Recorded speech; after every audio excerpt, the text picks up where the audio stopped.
উৰিয়ামঘাটৰ উচ্ছেদৰ আজি হৈছে তৃতীয়টো দিন। পাঁচটাকৈ স্থানত চলিব প্ৰশাসনৰ bulldozer. ২ number Dayalpur, ৩ number Dayalpur আৰু খেৰবাৰীত প্ৰশাসনে চলাব উচ্ছেদ।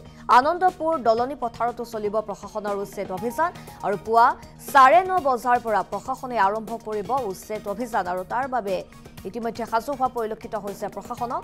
আৰু যেহেতু উৰিয়ামঘাটৰ কেইবাটা প্ৰান্তত প্ৰশাসনে উচ্ছেদ অভিযান চলাই আছে আৰু সেই উচ্ছেদ অভিযানৰ আজি হৈছে তৃতীয়টো দিন আৰু পাঁচটাকৈ স্থানত আজি প্ৰশাসনে চলাব bulldozer. ২ number Dayalpur, ৩ number Dayalpur আৰু খেৰবাৰীত চলিব উচ্ছেদ অভিযান। তাৰ সমান্তৰালকৈ আনন্দপুৰ দলনি পথাৰতো চলিব প্ৰশাসনৰ উচ্ছেদ অভিযান আৰু পুৱা ৯:৩০ বজাৰ পৰা প্ৰশাসনে আৰম্ভ কৰিব উচ্ছেদ অভিযান আৰু তাৰ বাবে এতিয়া সাজু হোৱা পৰিলক্ষিত হৈছে প্ৰশাসনক। আৰু ইতিমধ্যে এক্সকেভেটৰসমূহ সাজু কৰি তোলা হৈছে। তাৰ সমান্তৰালকৈ বনকৰ্মী সাজু হৈছে। CRPF আৰু বৃহৎ সংখ্যক আৰক্ষীৰ লোকক মোতায়েন কৰা হৈছে আৰু যিকোনো ধৰণৰ পৰিস্থিতিৰ সৈতে মোকাবিলা কৰিবলৈ সাজু হৈছে প্ৰশাসন।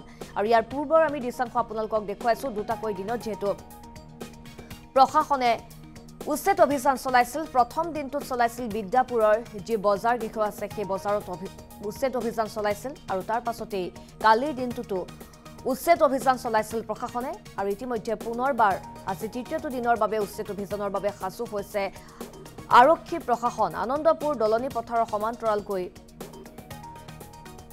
৩ নম্বৰ দয়ালপুৰ, ২ নম্বৰ দয়ালপুৰ আৰু খেৰবাৰীতো প্ৰশাসনে উচ্ছেদ চলাবৰ বাবে এতিয়া সাজু হোৱা পৰিলক্ষিত হৈছে। আৰু আজি তৃতীয় দিনৰ বাবে প্ৰশাসন কেনেদৰে সাজু হৈছে উচ্ছেদৰ বাবে আমি সবিশেষ জানিবৰ বাবে ফোনযোগে সংযুক্ত হৈছো আমাৰ সতীৰ্থ পংকজ হাজৰিকাৰ সৈতে। হয় পংকজ হাজৰিকা, আজি উৰিয়ামঘাটৰ উচ্ছেদ অভিযানৰ যেহেতু তৃতীয়টো দিন আৰু তৃতীয় দিনৰ বাবে প্ৰশাসনে কেনেদৰে প্ৰস্তুতি চলাইছে পংকজ?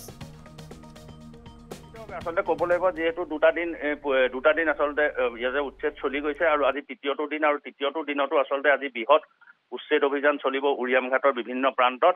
ইতিমধ্যে উৰিয়ামঘাটৰ প্ৰথম দুটা দিনত আসলে প্ৰথম দিনা বিদ্যাপুৰ আৰু কালিৰ দিনটো সোণাৰী বিল আৰু পিঠাঘাটত আসলে উচ্ছেদ চলিছিলে আৰু কালিৰ দিনটোতে ২৭৮টাকৈ পৰিয়াল উচ্ছেদ কৰা হৈছে। আজিৰ দিনটোত উৰিয়ামঘাট অঞ্চলৰ এই ৰেংমা বনাঞ্চলৰ ৫টাকৈ স্থানত চলিব আৰু ইতিমধ্যে এই ২ নং দয়ালপুৰ, ৩ নং দয়ালপুৰ, ৩ নং দলনি পথাৰ, খেৰবাৰী, আনন্দপুৰ এই ৫টা স্থানত আসলে আজি উচ্ছেদ চলিব।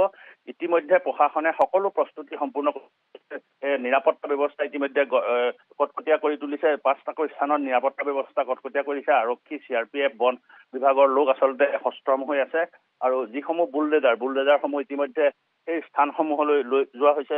ইতিমধ্যে আমি গম পাইছো যে সেই যিসমূহ স্থানত উচ্ছেদ চলাব তাত ইতিমধ্যে বুলডেজাৰসমূহ লৈ যোৱা হৈছে। ৯:৩০ বজাৰ পৰা আসলে উচ্ছেদ অভিযান আৰম্ভ হ'ব। ইতিমধ্যে সকলো প্ৰক্ৰিয়া সম্পন্ন হৈছে। হয় পংকজ হাজৰিকা, আজি যেটো কেইবাটাও প্ৰান্তত পুনৰবাৰ উচ্ছেদ অভিযান চলাব প্ৰশাসনে আৰু ইতিমধ্যে সেই স্থানত বহু সংখ্যক লোকে যিহেতু সেই স্থান ত্যাগ কৰিছে, ইতিমধ্যে ঘৰবাৰী ভাঙি তেওঁলোকে আন স্থানলৈ ঢাপলি মেলিছে। আৰু আজি তৃতীয় দিনা আচলতে কিমান হেক্টৰ ভূমি বা কিমান বিঘা ভূমি আচলতে আজি প্ৰশাসনে মুক্ত কৰাৰ লক্ষ্য বান্ধি লৈছে পংকজ হাজৰিকা?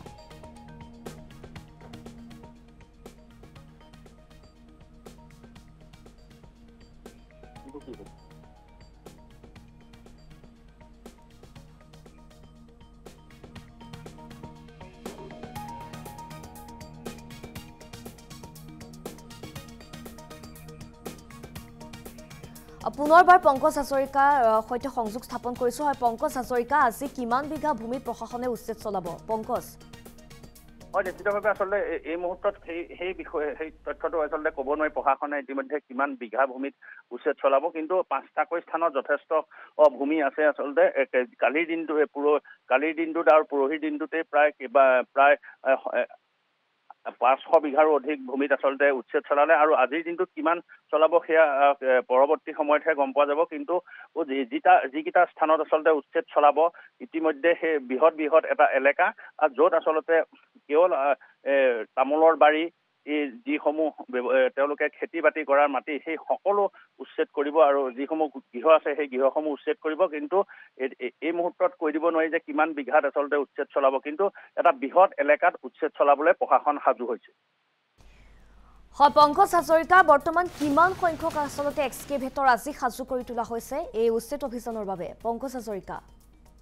নিশ্চিতভাৱে আচলতে কৈছো যে 100খনকৈ অধিক এক্সকেভেটৰ আচলতে সাজু কৰিছে 5টাকৈ স্থানত নিৰাপত্তাৰক্ষী ব্যৱস্থা কৰিছে আৰু সেই নিৰাপত্তা ব্যৱস্থাৰ মাজেৰে এক্সকেভেটৰখিনি ইতিমধ্যে তালৈ লৈ যোৱা হৈছে আৰু 5টাকৈ স্থানত প্ৰায় শতাধিক এক্সকেভেটৰে আজি তেওঁলোকৰ হাতোৰা পৰিব সেই যিসমূহ অবৈধ গৃহ আছে সেই অবৈধ গৃহসমূহত প্ৰশাসনৰ বুলডোজাৰৰ হাতোৰা পৰিব।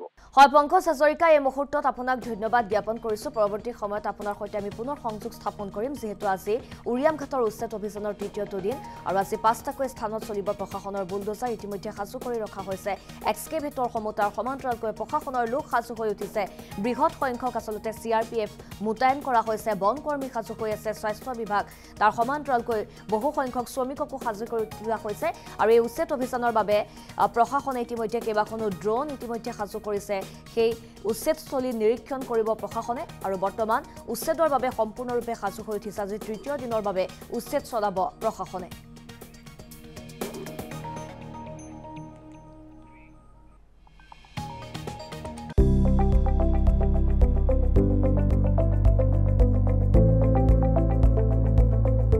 NB নিউজ সহজ সৰল ভাষাত নৱভাৰতৰ কথা।